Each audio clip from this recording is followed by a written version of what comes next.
கடலூரில் திருமணமான ஒரே மாதத்தில் கணவருக்கு குளிர்பானத்தில் விஷம் கலந்து கொடுத்த மனைவியின் செயல் அதிர்ச்சியை ஏற்படுத்தியுள்ளது.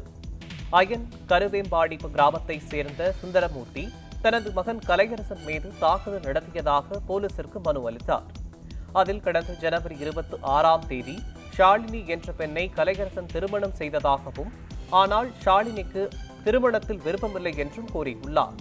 இதனால் இரு குடும்பத்தாருக்கும் இடையே ஏற்பட்ட பேச்சுவார்த்தைக்கு பிறகு ஷாலினியை கலையரசன் வீட்டில் விட்டு சென்றுள்ளார்.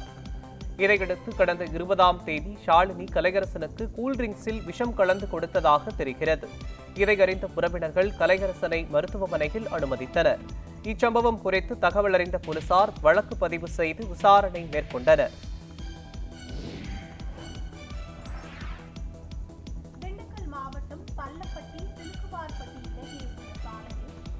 பள்ளங்களால் விபத்து ஏற்படுவதாக வாகன ஓட்டிகள் அச்சம் தெரிவித்துள்ளனர். பள்ளப்பட்டி சிலுக்குவார்பட்டியை சுற்றி 50க்கும் மேற்பட்ட கிராமங்கள் உள்ளதாகவும், கிராம மக்கள் அவசரத்திற்காக மருத்துவமனைக்கு கூட செல்ல முடியவில்லை எனவும் அப்பகுதி மக்கள் வேதனை தெரிவித்துள்ளனர். மேலும் சாலையை விரைந்து சீரமைக்க கோரி தமிழக அரசை வலியுறுத்தியுள்ளனர்.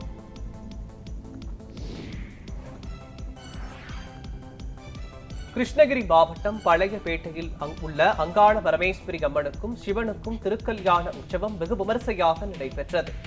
அதைத் தொடர்ந்து அம்மன் மயான கொள்ளைக்கு புறப்படும் நிகழ்ச்சி, அம்மனுக்கு தாலாட்டு நிகழ்ச்சி மற்றும் கூழ் ஊற்றி விடாய் உற்சவம் நடத்தப்பட்டது. இதில் ஆயிரக்கணக்கான பக்தர்கள் கலந்து கொண்டு சுவாமி தரிசனம் செய்தனர்.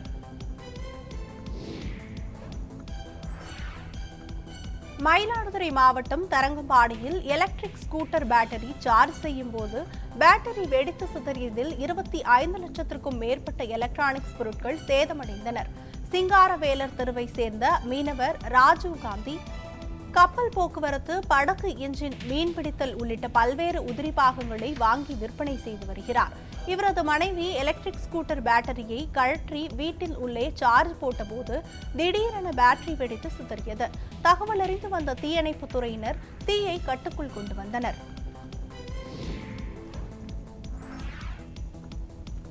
கிருஷ்ணகிரியில் முதுகலை வரலாறு படிக்கும் பழங்குடியின இனத்தைச் சேர்ந்த கார்த்திக் ராஜா என்னும் மாணவனுக்கு தமிழக வெற்றிக் கழகத்தின் மத்திய மாவட்ட செயலாளர் சுரேஷ் கல்வி உதவித்தொகையாக 10,000 ரூபாய் வழங்கினார்.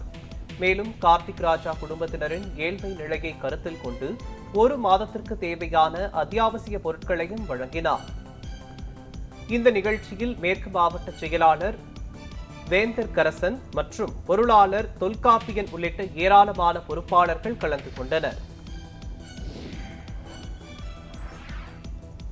மயிலாடுதுறை மயூரநாதர் கோவிலில் லலிதா சகஸ்ரநாமம் பாராயணம் ஆண்டு பூர்த்தியை முன்னிட்டு அபயாம்பிகை அம்மனுக்கு சர்க்கரை பாவாடை நெய்க்குளம் தரிசனம் நடைபெற்றது. 52 கிலோ அரிசியில் சர்க்கரை பொங்கல் செய்து அதனை அம்மன் முன்பு வைத்து அதில் 16 லிட்டர் நெய்யினை ஊற்றி நெய்யில் அம்மனின் முகம் தெரியுமாறு படையலிடப்பட்டது. இதில் ஏராளமான பக்தர்கள் கலந்து கொண்டு சுவாமி தரிசனம் செய்தனர்.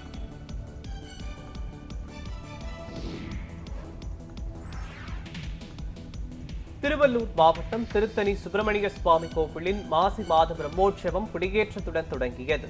இதனைத் தொடர்ந்து கோவில் மாட வீதியில் உலா வந்து பக்தர்களுக்கு திருத்தணி சுப்பிரமணிய சுவாமி அருள் பாலித்தார். இந்நிகழ்ச்சியின் ஒரு பகுதியான திருக்கல்யாணம் மலைப்பகுதியில் நடைபெற உள்ளது குறிப்பிடத்தக்கது.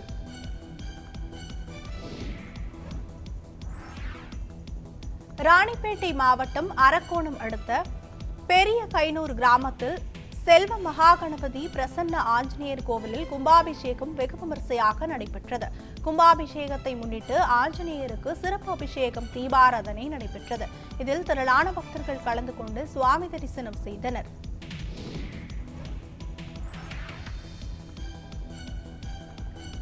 நெல்லை மாவட்டம் ரமதபுரம் புனித ஆகத்தம்மாள் ஆலய திருவிழாவின் சப்பர பவனி வெகு விமரிசையாக நடைபெற்றது. விழாவின் மாலை ஆராதனை அருட்தந்தை ஜோதிமணி தலைமையில் நடைபெற்றது. மேலும் காலையில் திருப்பலியும் சிகர நிகழ்ச்சியாக மாலையில் சப்பரத்தில் ரதவீதி உலாவும் நடைபெற்றது. இதில் கலந்து கொண்ட ஏராளமான பக்தர்கள் நேர்ச்சை கடனாக உப்பு மிளகு தூவி வழிபட்டனர்.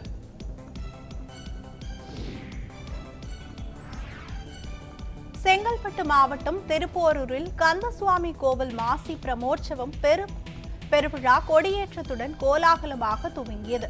வரும் நாட்களில் தேரோட்டம் உள்ளிட்ட பல்வேறு நிகழ்வுகள் நடைபெறவுள்ளது.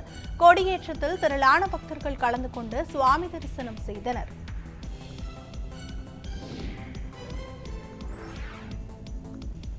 விருதுநகர் மாவட்டம் ராஜபாளையம் அருகே உள்ள தனியார் கல்லூரியில் தமிழகத்தின் பாரம்பரிய கலைகள் மற்றும் தற்காப்பு கலைகளை பாதுகாப்பதன் அவசியத்தை வலியுறுத்தி உலக சாதனை நிகழ்ச்சி நடைபெற்றது. இதில் 8 மாவட்டங்களில் இருந்து மாணவ மாணவிகள் உட்பட 350க்கும் மேற்பட்டோர் கலந்து கொண்டனர். இவர்கள் யோகா, பரதம், சிலம்பம் உள்ளிட்ட விளையாட்டுகளை 1 மணி நேரம் தொடர்ந்து செய்து உலக சாதனை படைத்தனர்.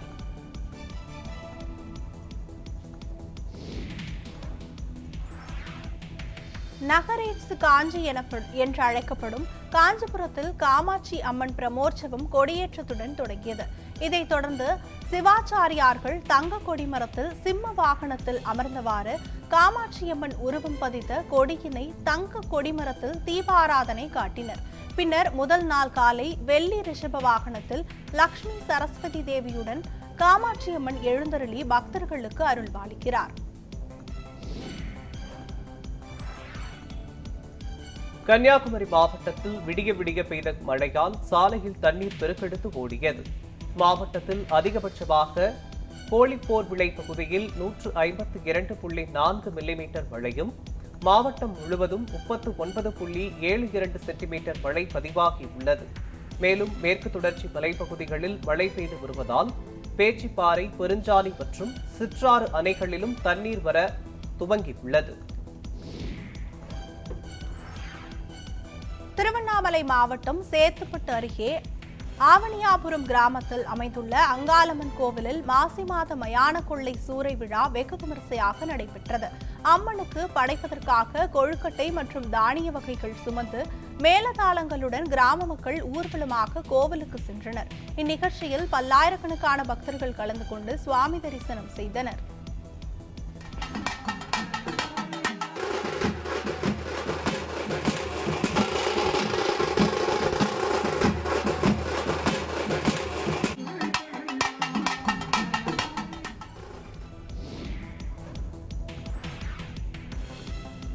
கிருஷ்ணகிரி மாவட்டம் ஓசூரில் 2 சிறுமிகளுக்கு பாலியல் தொல்லை கொடுத்த 5 சிறுவர்களை கராத்தே செய்து அடித்து துரத்திய சிறுமிக்கு பாராட்டுகள் குவிந்து வருகிறது. வீட்டின் அருகே தனியாக விளையாடிக் கொண்டிருந்த அக்கா தங்கைகளாகிய 2 சிறுமிகளை அவ்வழியாக வந்த 13, 14 மற்றும் 15 வயதுடைய 5 சிறுவர்கள் பாலியல் துன்புறுத்தல் செய்துள்ளனர். அப்போது அதில் ஒரு சிறுமிக்கு கராத்தே தெரிந்ததால் சிறுவர்களை அடித்து துரத்தியுள்ளார். இந்நிலையில் 5 சிறுவர்களையும் போலீசார் போக்சோவில் கைது செய்து சிறுவர் சீர்திருத்த பள்ளியில் அடைத்தனர்.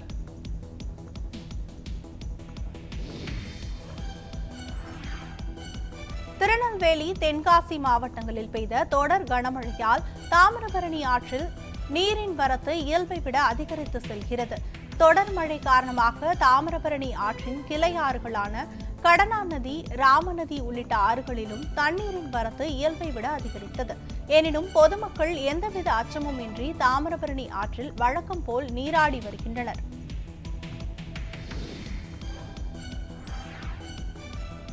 செங்கல்பட்டு மாவட்டம் மதுராந்தகத்தில் திருவண்ணாமலையில் இருந்து சென்னை நோக்கி சென்று கொண்டிருந்த காரின் டயர் வெடித்து விபத்து ஏற்பட்டது. இதையடுத்து சாலையில் கவிழ்ந்த கார் தீப்பிடித்து எரிந்தது. இந்த விபத்தில் காரில் பயணம் செய்த கணவன், மனைவி மற்றும் அவர்களது பெண் குழந்தை நல்வாய்ப்பாக உயிர் தப்பினர்.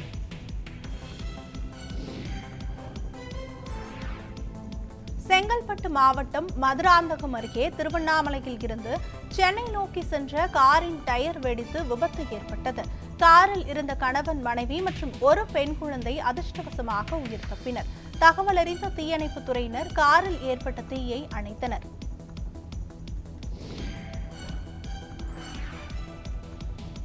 திண்டுக்கல் மாவட்டம் வேடசத்தூரில் ஐயலூர் தக்காளி சந்தையில் தக்காளி விலை உயர்ந்ததால் விவசாயிகள் மகிழ்ச்சியடைந்தனர். ஐயலூர் தக்காளி சந்தைக்கு மலைப்பட்டி, புத்தூர், தென்னம்பட்டி, வடமதுரை, கொம்பேரிப்பட்டி உள்ளிட்ட சுற்றுவட்டார பகுதிகளில் இருந்து தக்காளிகள் கொண்டுவரப்படுகிறது.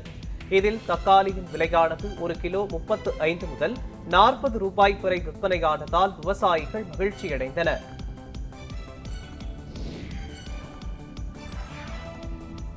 நீலகிரி மாவட்டம் நெலாக்கோட்டை பகுதியில் இரவு நேரத்தில் உள்ளே புகுந்து ஆண் காட்டு யானை ஒன்று சாலையில் நிறுத்தி வைக்கப்பட்டிருந்த இருசக்கர வாகனங்களை சேதப்படுத்தியதோடு பொதுமக்களையும் விரட்டியதால் அப்பகுதியில் பரபரப்பு ஏற்பட்டது. பின்னர் பொதுமக்கள் சத்தம் எழுப்பியதால் அங்கிருந்து யானை சென்றது. இந்த நிலையில் நெலாக்கோட்டை பகுதியில் உலாவரும் ஒற்றை காட்டு யானையின் நடமாட்டத்தை கண்காணிக்க வேண்டும் என வனத்துறையினருக்கு அப்பகுதி மக்கள் கோரிக்கை விடுத்துள்ளனர்.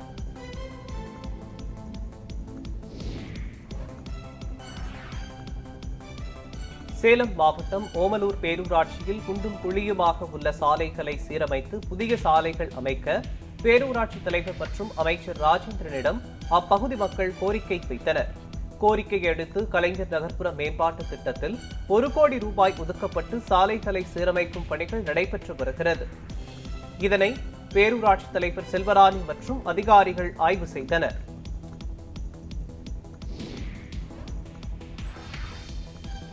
கன்னியாகுமரி மாவட்டம் பணக்குடி 4 வழிச்சாலையில் ராஜபாளையத்திலிருந்து குமரிக்கு அரிசி ஏற்றி சென்ற லாரி கவிழ்ந்து விபத்துக்குள்ளானது. இதில் லாரி ஓட்டுநர் ராதாகிருஷ்ணன் என்பவர் அதிர்ஷ்டவசமாக உயிர் தப்பினார். மேலும் இந்த விபத்தால் நெல்லை மற்றும் கன்னியாகுமரி 4 வழிச்சாலையில் சுமார் 1 மணி நேரத்திற்கும் மேலாக போக்குவரத்து பாதிக்கப்பட்டது. இந்த விபத்து குறித்து பணக்குடி காவல்துறையினர் வழக்கு பதிவு செய்து விசாரணை நடத்தி வருகின்றனர். சென்னை OMR சாலை அருகே பான்சி ஸ்டோர் குடோனில் திடீரென தீ விபத்து ஏற்பட்டது. தீ விபத்து குறித்து தகவல் அறிந்த துறைப்பாக்கம் தீயணைப்பு துறையினர் விரைந்து சென்று தண்ணீரை பீச்சி அடித்து தீயை அணைத்தனர். இது தொடர்பான விசாரணையில் மின்கசிவால் தீ விபத்து ஏற்பட்டதாக போலீசார் தரப்பில் தெரிவிக்கப்பட்டுள்ளது.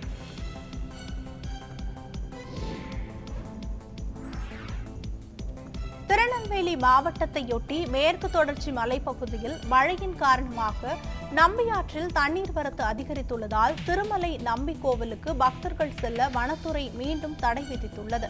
வனப்பகுதியில் வனவிலங்குகள் கணக்கெடுப்பு பணிகள் காரணமாக ஏற்கனவே தடை விதித்திருந்தனர். இன்று முதல் தடை விலக்கிக் கொள்ளப்படும் என்று அறிவித்திருந்த நிலையில் சுற்றுலா பயணிகளுக்கு மீண்டும் தடை விதிக்கப்பட்டுள்ளது.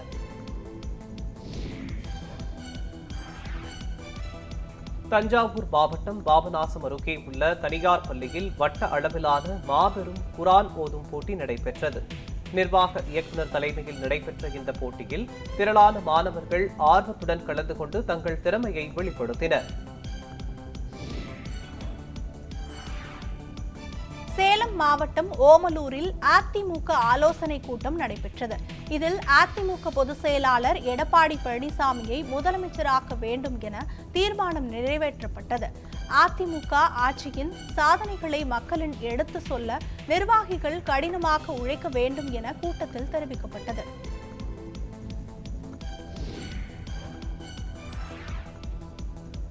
ஞாயிறு விடுமுறையை முன்னிட்டு நீலகிரி மாவட்டம் உதகையில் குவிந்த சுற்றுலா பயணிகள் உலக புகழ்பெற்ற ஊட்டி மலை ரயில் பயணம் செய்து ஆர்வம் காட்டினர். மலைகளின் நடுவே அமைக்கப்பட்டுள்ள குகைகளின் நடுவில் சென்ற ஊட்டி மலை ரயிலில் பயணம் செய்து இயற்கை காட்சிகளை கண்டு ரசித்தும் புகைப்படங்கள் எடுத்தும் மகிழ்ந்தனர். தூத்துக்குடி மாவட்டம் ஸ்ரீவைகுண்டம் அருகே கனமழை பெய்ததால் தற்காலிகமாக அமைக்கப்பட்ட பாலம் இடிந்து விழுந்துள்ளது. சேதுங்காநல்லூர் பகுதியில் உள்ள சத்தன்காரன்பட்டியில் அமைக்கப்பட்ட பாலம் மழை வெள்ளத்தில் அடித்து செல்லப்பட்டது. இதன் காரணமாக அப்பகுதி மக்களின் போக்குவரத்து பாதிக்கப்பட்டுள்ளதாக தெரிவிக்கப்பட்டுள்ளது. இந்நிலையில் உடனடியாக பாலத்தை சரி செய்து தர அப்பகுதி மக்கள் கோரிக்கை விடுத்துள்ளனர்.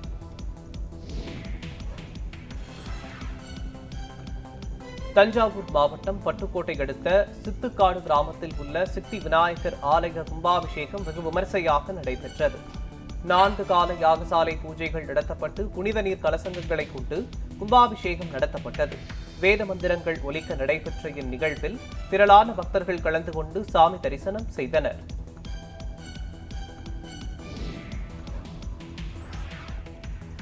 திருவள்ளூர் மாவட்டம் குருத்தானம் மேடு கிராமத்தில் உள்ள ஸ்ரீனிவாச பெருமாள் கோவிலில் கும்பாபிஷேக விழா நடைபெற்றது. 100 ஆண்டுகள் பழமை வாய்ந்த இக்கோவில் புதிதாக புனரமைக்கப்பட்டு பூஜைகளுடன் மேலதாளங்கள் முழங்க கும்பாபிஷேகம் நடத்தப்பட்டது. இதில் ஏராளமான பக்தர்கள் கலந்து கொண்டு சுவாமி தரிசனம் செய்தனர்.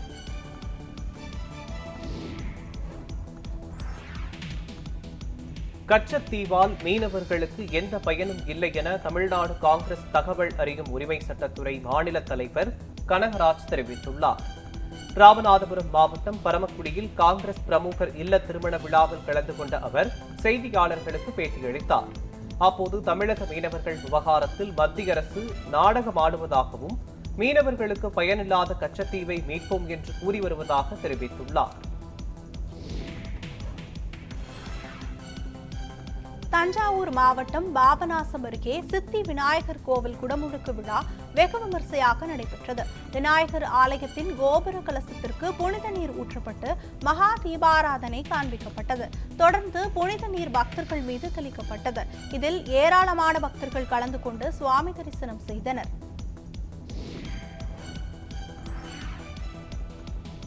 சேலம் மாவட்டம் ஆத்தூர் அருகே வீரகனூர் காவல் நிலைய காவல் உதவி ஆய்வாளர் சட்டவிரோதமாக மது விற்பனை செய்தவரிடம் லஞ்சம் கேட்கும் ஆடியோ வெளியானதால் பணியிடை நீக்கம் செய்யப்பட்டார். காவல் உதவி ஆய்வாளர் சட்டவிரோதமாக மது பாட்டில்கள் விற்பனை செய்பவர்களிடம் பணம் பெறுவதாக புகார் எழுந்த நிலையில் லஞ்சம் கேட்கும் ஆடியோ இணையத்தில் பரவி வருகிறது. அதன் எதிரொலியாக காவல் உதவி ஆய்வாளரை சேலம் மாவட்ட காவல் கண்காணிப்பாளர் பணியிடை நீக்கம் செய்து உத்தரவிட்டுள்ளார்.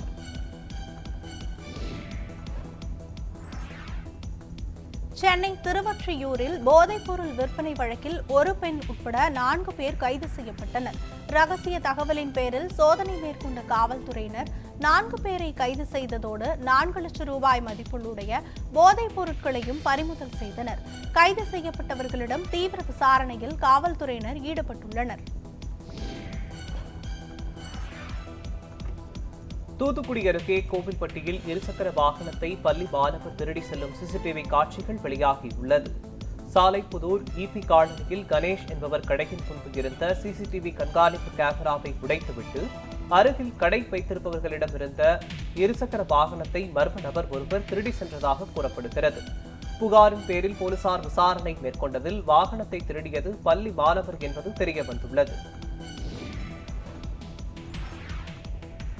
கோயில் திருவிழாவிற்கு அழைத்து வரப்பட்ட யானை மிரண்டு ஓடியதை கண்ட பக்தர்கள் அலறியடித்து ஓட்டம் பிடித்ததில் கீழே விழுந்து 10க்கும் மேற்பட்டோர் காயமடைந்தனர். கேரள மாநிலம் பத்தன்திட்டா அருகே ஸ்ரீ வில்லா கோவில் திருவிழாவில் சிவேலி பூஜையின் பொழுது ஒரு யானை மற்றொரு யானையை தத்தால் குத்தியதால் யானை மிரண்டு ஓடி கோவில் வளாகத்தில் சுற்றி வந்தன. இதை பார்த்த பக்தர்கள் அலறியடித்து ஓடியதில் கீழே விழுந்தது 10க்கும் மேற்பட்டோர் காயமடைந்தனர். பின்னர் 2 மணி நேர போராட்டத்திற்கு பின் சூழ்நிலை கட்டுக்குள் கொண்டுவரப்பட்டதால் பெரும் விபத்து தவிர்க்கப்பட்டது. செங்கல்பட்டு மாவட்டம் தாழம்பூரில் அருள்மிகு ஸ்ரீ திரிசக்தி அம்மன் ஆலயத்தின் மாசி பிரம்மோற்சவ பெருவிழா கொடியேற்றத்துடன் தொடங்கியது. ஆலயத்தின் நுழைவு வாயிலில் அமைந்துள்ள தங்க கொடிமரத்திற்கு மஞ்சள், பால், தயிர், சந்தனம், பன்னீரால் அபிஷேகம் செய்யப்பட்டு தீபாராதனைகள் நடைபெற்றது. இதில் கலந்து கொண்ட பக்தர்களுக்கு அன்னதானமும் வழங்கப்பட்டது. முக்கிய நிகழ்வான திருத்தேரோட்டம் வரும் 11ஆம் தேதி நடைபெறவுள்ளது.